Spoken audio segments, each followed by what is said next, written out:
My name is Anna, and this is my own story. I came back to America after a week on the road, the kind of week that leaves grit under your nails and a bus map still rolling in your head. Work had sent me from New York City to Chicago and then home to Cleveland. The late train woke me out after midnight. I paid $32 for a taxi that smelled like coffee and rain, and I asked the driver to take Birch Street slowly so I could look at the houses.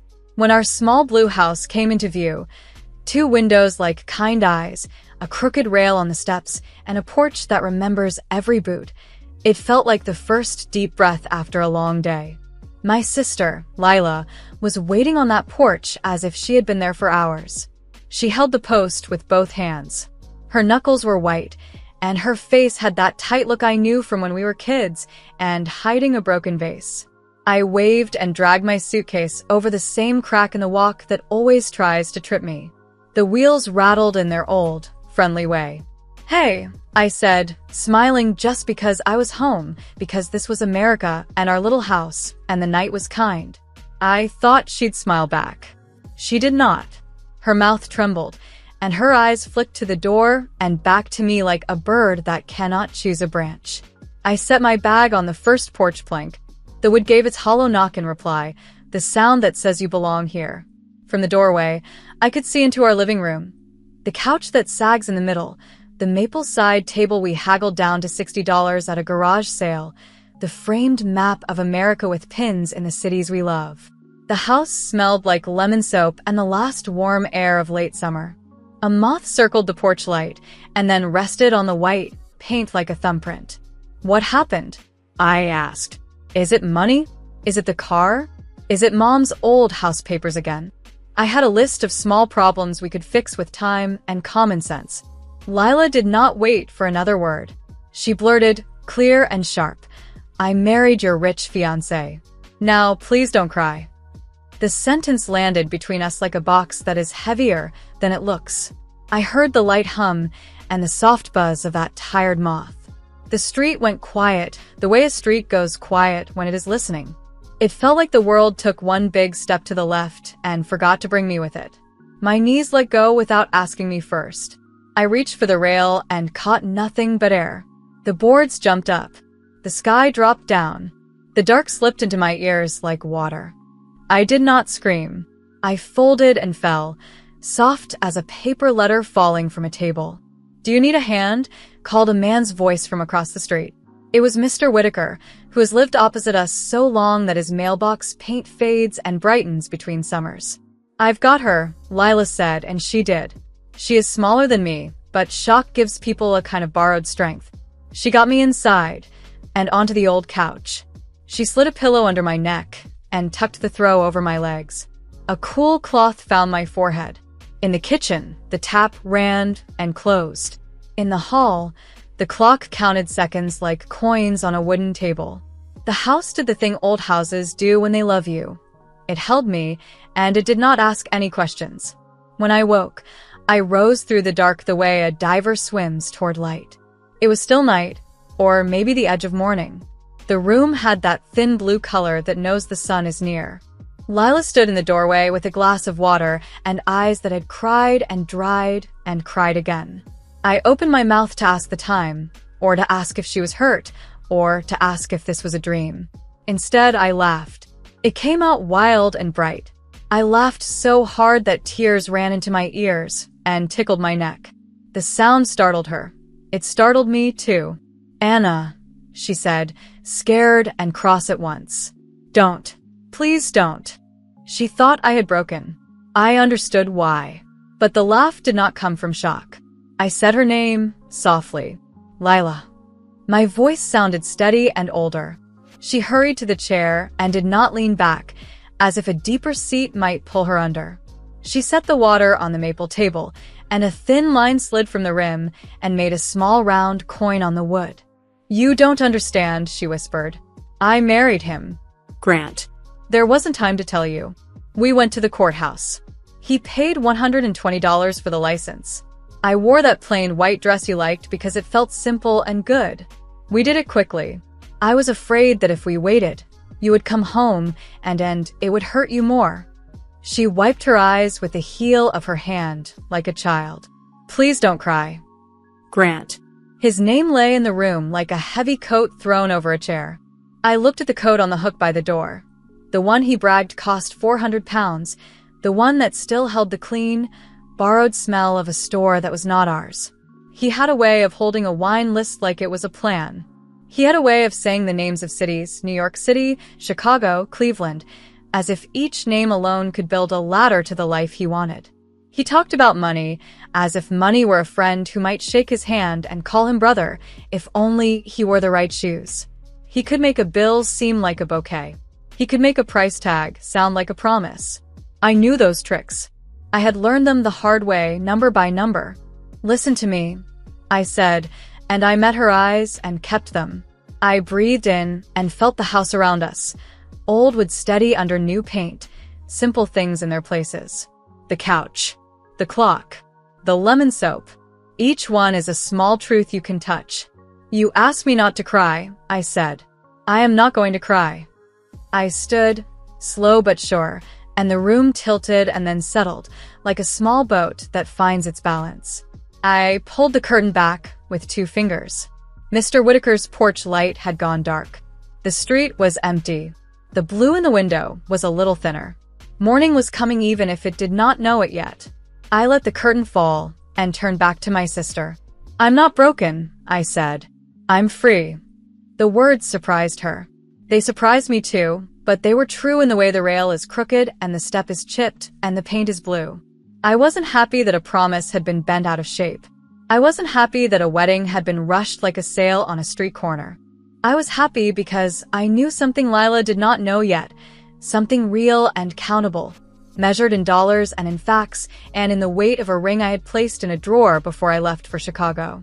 I stood there in our small American house, with the map of America on the wall and the smell of soap in the air, and I laughed again, not from pain but from joy, because I knew something Lila did not know yet. I sat up on the couch and told Lila we needed to talk, not fast, not loud, just steady. The house was quiet but strong around us, like a hand at our backs. I'm not going to cry, I said. I need to tell you what I learned before my trip. She pressed the damp cloth to her face and nodded. She looked small on the edge of the chair, as if one wrong word could push her off. The clock in the hall ticked like a calm heart. I thought of the pins on our map of America, of the porch boards that know our steps. I thought of truth, the kind you can count. Then I began. The first crack had shown up months ago, when Grant told me about a condo near the lake in Cleveland and a string of deals in New York City that would set us up for life. He wore a sharp navy suit on those nights, and he made sure to hang it where everyone could see.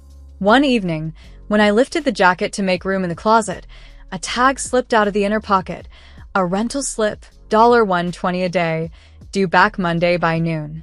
He said the 700-pound watch on his wrist was a family piece, but the crown stuck, and the brand name was spelled wrong on the clasp. The car he posed with in front of the house had a dealer plate and a thin paper tag tucked in the back window. Later, I found the lease statement in his glove box, $1,200 a month for something that never truly belonged to him. Money talk came easy to him, like a song he had practiced. He would hold a menu like a stage prop and order the most expensive thing with a brave little nod. Then, when the server walked away, he would lean close and whisper that a payment was stuck, and would I mind sending him $85 just this once, because his account would clear at midnight. Once, at a fancy steakhouse on Euclid Avenue, he handed over his card with a flourish, and while the server was gone, he asked me to spot him a small bridge, his words, until a bonus landed. The bonus never did. When we got home, I found a folded bill in his coat pocket for the suit rental, 3 days at $120, a total $360, plus a late fee that made the numbers feel like a bruise. I told myself there was nothing wrong with wanting nice things. I told myself he was just trying, but wanting and pretending are not the same. The night I knew, truly knew, was a Tuesday on West 14th. He said he had to meet a buyer. I had the afternoon off and a slow, heavy feeling in my chest that would not leave. I took a walk and drifted toward the corner where the old garage sits, the one with the hand-painted sign and the smell of oil that lives in the air. And there he was, in a gray shirt with his name stitched above the pocket. Grant. He was not talking with the buyer. He was bent over a small car, his hands black with grease, his face fixed in a worried line as he tried to free a stubborn bolt. A woman named Rosa, the manager, saw me watching and waved me into the shade. She offered me water. She said he was part-time, that he was good with carburetors but late with lunch money, and no, he did not own the place. She said it kindly, like she was sorry to be the one holding the light. I am not ashamed to say I walked home slowly and quietly. There is nothing wrong with honest work. A mechanic keeps America moving. But lies break the axles of trust. That night, when he bragged that he had $50,000 saved, I asked him to teach me his secret. He opened a budgeting app to show me a sample plan, and for a breath-long second, the true balance flashed, $312. He covered the screen and laughed, saying the display was lagging. At the top of his drawer, I later found letters about overdrafts and a note he had written to himself. Look rich, be rich. As if the first could ever become the second by force of will. I did not confront him that night. I packed for my trip to Chicago and then to New York City and back to Cleveland. I put the ring in the maple table drawer beside the spare keys. I wrote a short note to myself on the back of an old receipt. Truth is better than shine. I needed space to think in straight lines, not the loops his stories made. On the train, I watched the fields and the towns pass and felt my chest grow light. Each mile felt like a clean bill paid in full. By the time I crossed into New York City, I knew I would end the engagement. All that was left was to say it. So when I came home and heard Lila's words on the porch, I married your rich fiancé. My body fell before my mind could speak. And when I woke, I laughed, not from shock, but from the sudden lift of a weight I had already laid down. Lila's face went through clouds as I spoke. Doubt, hope, fear, shame. She searched for a ledge. He told me about the condo, she said, almost to herself. He said the mortgage was a breeze. He said his watch was insured for £700. He said his car would be ours next year. She rubbed her thumb over the edge of the damp cloth like it could erase the numbers. I told her about the garage on West 14th. I told her about the $120 suits and the $1,200 lease and the $85 whispers and the $312 truth. I told her there's no sin in being poor and no sin in fixing cars. The sin is in turning a person into a ladder and climbing them to reach a dream that is not real. She looked around our living room like it had changed shape, but it hadn't. The couch still sagged in the middle. The map of America still held our pins. The porch still waited for morning. He said he loved me, she whispered. He said he loved you before that. I nodded. He loves the look of money, I said. He loves rooms where people believe. But love without truth is a costume. It will tear when you breathe. She shut her eyes and took a long, square breath and opened them again. Something steady moved into her face, like a light that had been behind a door all along. We sat there while the blue window turned gray, and then pearl. The city woke in small sounds. A truck on the far block, a bird on the gutter, a neighbor's kettle beginning to whisper. What do we do? She asked. I reached for her hand. First, we don't blame ourselves for someone else's show, I said. Then we count what is real. We have this house. We have our work. We have each other. We have the truth. She nodded, and a tear slid down, but it was clean, not the hot kind. I brought her the glass, and she drank. I laughed. I said, because I was free. The words settled in the room like coins in a jar, clear, simple, and ours. Outside, the light climbed our porch rail and, inch by inch, showed everything as it was. The mask had come off. When I finished telling Lila everything, the garage on West 14th, the rented suits, the 700-pound watch with a misspelled clasp, it was as if all the air left the room. Her lips parted, then closed again. She tried to stand, and didn't quite make it. Her knees buckled the way mine had on the porch, and I caught only her sleeve before she sank onto the rug and tipped sideways against the couch. For a breath, The house hummed in my ears, and I thought the lights had dimmed. I lifted her head to the pillow and called her name until her eyes fluttered open. When she focused on me, she made a small sound that I will never forget, a sound like a string pulled too tight.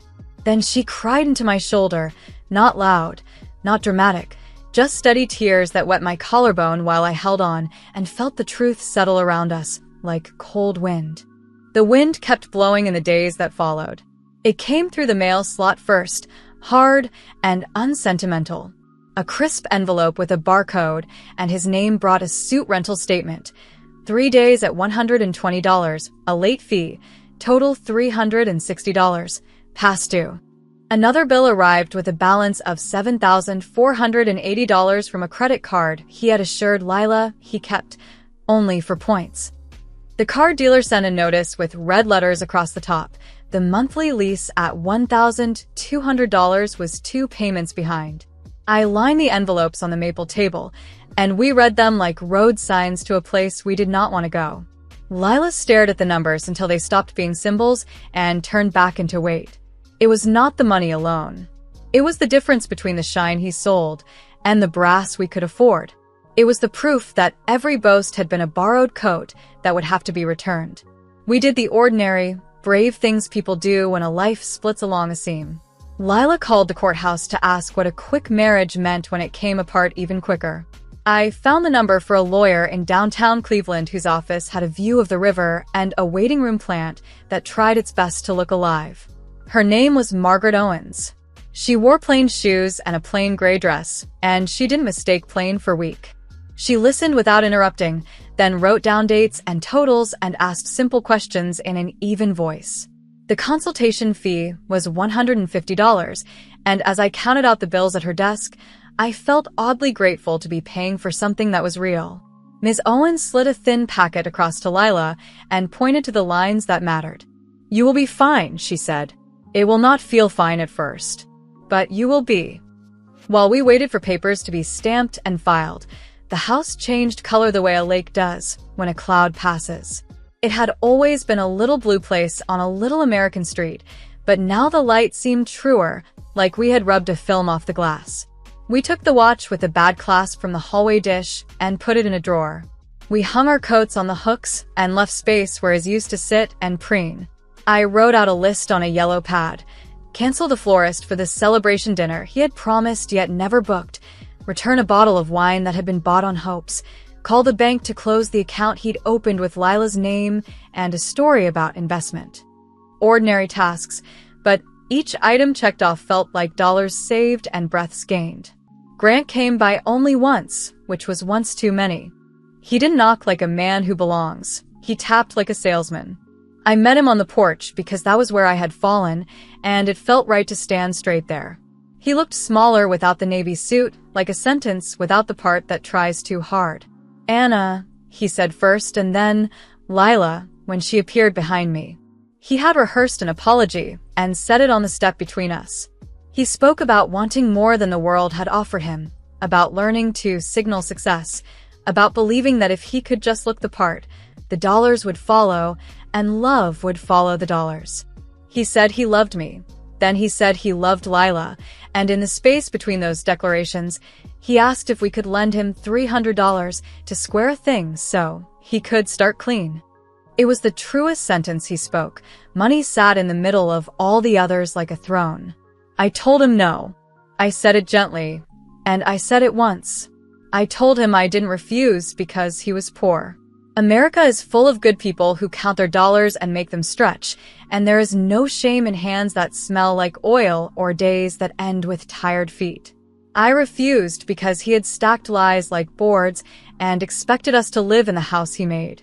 I refused because he had turned love into a ladder and people into rungs. I refused because every answer he offered us had a price tag tied to the end of it. He started to argue that a future together could still be built, that we could be partners, that he had plans, but the plans were the same fog they had always been. Lila stepped up beside me and said, in a voice I barely recognized as hers, "We are done." He looked at the porch rail where my palm had slipped, at the door that would not open to him again, and he left. By then, we had stopped trying to understand the performances and focused on the ledger of facts. Ms. Owens filed the papers in the third week. Lila signed her name with a hand that did not shake. The filing fee was $280, and I paid it without flinching. We made calls to cut the shared lines and to refuse responsibility for debts that were not ours. We returned the suit to the rental shop on Superior Avenue, and the clerk, a man with silver hair and kind eyes, thanked us for bringing it back clean. He had seen this story before. His nod said as much. On the way home, we bought 2 slices of pie for $9 from a diner that has been honest since the day it opened. We ate them at the counter with our coats still on, forks clicking on thick white plates. I felt the first true hunger I had felt in weeks. At home, I tacked a fresh pin on our map of America over Cleveland, not for a trip, but for a place survived. What truth costs, I wrote on a small card and slid the card behind the frame. The cost, as I counted it, was measured in dollars: $360, $7,480, $1,200, $150, $280, and in something harder to quantify, hours lost to worry, breaths taken shallow, a porch you can no longer step onto without remembering the drop. But the returns were real, too. The house felt honest again. Our names stood on our own feet. Lila's laugh, when it came back, had no wobble in it. Sometimes, late, we would sit at the maple table and add small columns, groceries, utilities, a little saved for winter, and we would feel rich in the way that matters. Light, steady, solvent in spirit. When the decree came by mail, 2 stapled pages in a plain envelope, Lila read it once and set it down. She did not cry. She stood at the sink and washed 2 glasses and dried them with a towel that hung on the oven door. "We're free," she said, and then she smiled at me, the quiet kind of smile that knows a bill paid is a victory. I folded the papers and placed them with the receipts we had kept, not as trophies, but as proof that we passed through and came out the far side with our own names intact. The wind eased. The house warmed. On the porch, the crooked rail waited for a hand that would hold tight and tell the truth. I started fresh because forward was the only clean direction. I took a bus to Boston, still in America, and found a tiny brown house with a sloped roof and a red door that needed paint. The price was $210,000, too large to feel safe, and just right to feel honest. The porch board sagged and the gutters leaned, but the place looked me in the eye. I made a list on a scrap of a receipt. Porch repair $600, paint $35, a second-hand table $120, 2 chairs $90, a kettle $18. I taped it to the fridge and crossed off each line with a steady pen. Work found me through a bell above a door. The bookshop on Charles Street needed morning help, and I needed the quiet trust of shelves. I stocked travel guides, cookbooks, and well-loved paperbacks, and I saved $50 from every paycheck because saving felt like breathing. That is where I met Adam Brooks on a wet Tuesday. He shook rain from his coat, asked for a slim poetry book, and smiled when I found a used copy with £4 penciled in the corner. He paid $6 and left a kind note with his name. He was a public school teacher, a man who wore time, not status, on his wrist. Adam came back on small weather days. He liked good work with a clear finish, so on Saturdays, he helped me sand the porch rail while I painted the door the brightest red the hardware store sold for $35. We ate grilled cheese and split a $9 pie from the corner bakery. He told me he had $4,300 saved toward a future down payment, and with his numbers, did not wobble. We dated like people who build, not like people who pose. Walks by the river, a lamp from a flea market for $7, an envelope in the drawer marked groceries. We got married at City Hall for $120 on a sunny Friday. Lila came on the morning train and held my hand. No orchestra, no show, just vows spoken plain, and a new key on my ring. At home, we pinned a new map and marked the American places that held us. One day, we said, we might add a modest pin for Europe, but our life is here. This block, this porch, this red door. At night, I lock it and think of the old porch in Cleveland and the cost of shine. Money can dress a story, but it cannot warm a house. Truth can. I can count it dollar by dollar, heart by heart.